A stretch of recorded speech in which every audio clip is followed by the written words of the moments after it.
अस्सलाम वालेकुम तमाम सुनने वालों को सिलसिले हदीस में खुश आमदीद। आज हम बात करेंगे सही बुखारी की हदीस नंबर 44 के बारे में। इस हदीस मुबारका में अल्लाह पाक की तरफ से तमाम मुसलमानों के लिए जन्नत की नवीद सुनाई गई है और इसके साथ साथ ईमान के मुख्तलिफ दर्जात को भी बयान किया गया है जो एक मुसलमान के दिल में अल्लाह पाक पर ईमान रखने की वजह से पैदा होते हैं। और बेशक हर मुसलमान के ईमान का लेवल दूसरे मुसलमान से मुख्तलिफ है। अब ईमान का लेवल बढ़ता किस तरह है?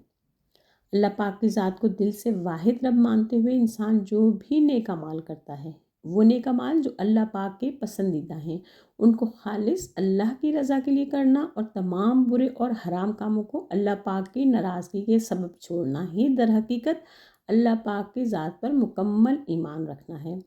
यानी अल्लाह पाक की खुशी और नाराज़गी को सामने रखते हुए हर अमल करना कि मेरा रब मुझसे राज़ी रहे और नाराज़ ना हो। तो चलिए आइए चलते हैं हदीस मुबारका की तरफ और फिर मुख्तसर हदीस मुबारका की वजाहत भी बयान की जाए। हदीस नंबर 44 हज़रत अनस रज़ियल्लाहु ताला अन्हु से रवायत है। वो नबी अकरम सल्लल्लाहु अलैहि वसल्लम से बयान करते हैं। आप सल्लल्लाहु अलैहि वसल्लम ने फरमाया, जिसने ला इलाहा इल्लल्लाह कहा, उसके दिल में एक जौ के बराबर नेकी यानी ईमान हो, वो दोज़ख से ज़रूर निकलेगा। और जिसने ला इलाहा इल्लल्लाह कहा और उसके दिल में गेहूं के दाने के बराबर भलाई यानी ईमान हो, वो दोज़ख से ज़रूर निकलेगा। और जिसने ला इलाहा इल्लल्लाह कहा और उसके दिल में एक ज़र्रा बराबर नेकी यानी ईमान हो, वो भी दोज़ख से ज़रूर निकलेगा। अब इस हदीस मुबारका को देखा जाए तो इसमें ईमान के लेवल को, उसकी मिकदार को मुख्तलिफ़ किस्म के दानों की मिसाल देकर बयान किया गया है। जौ का दाना, गंदम का दाना और एक ज़र्रा, वो ज़र्रा जो हवा में उड़ता फिरता है, जिसका बज़ाहिर कोई वज़न ही नहीं।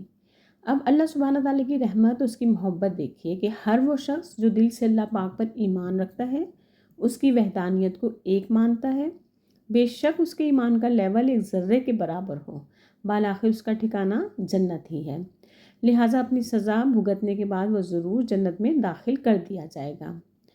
वीडियो की इब्तिदा में मैं ईमान के लेवल को बढ़ाने के बारे में वाज़ेह कर चुकी हूँ। उम्मीद करती हूँ कि आपको ज़रूर समझ आया होगा। बस अल्लाह सुब्हाना ताला से यही दुआ है कि अल्लाह ताला हम सब मुसलमानों को ईमान में दिन ब दिन इजाफ़ा फ़रमाए, ताकि हम ईमान के ऊँचे तरीन दर्जे पर पहुँचते हुए दोज़ख की हर सख्ती से बच सकें। आमीन। अगर वीडियो पसंद आए तो लाइक और सदका जारिया के तौर पे शेयर करना ना भूलिएगा। और अगर चैनल पर नए हैं तो बराह मेहरबानी चैनल को सब्सक्राइब करते जाइए। इसके साथ ही इजाज़त दीजिए। इंशाअल्लाह फिर मिलते हैं। अल्लाह हाफिज़।